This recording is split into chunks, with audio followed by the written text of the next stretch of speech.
এক ঘন্টা বৃষ্টিতে অষ্টাশে বন্যা বয়ে থাকা ওই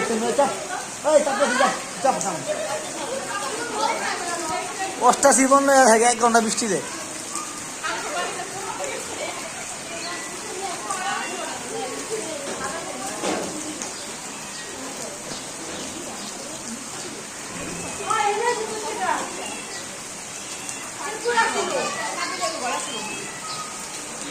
এই আঙ্গবাড়ি কাম খেয়ে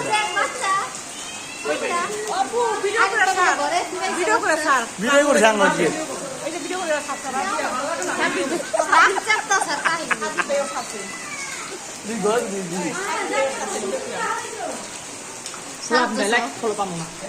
দেখেন ঘরের ভিতরে পানি এমন মিষ্টি নামছে পরে ঘরও ঢুকেছে পানি। আল্লাহ এই খাট এই সুকেশ এই যে আলমারি সব শেষ।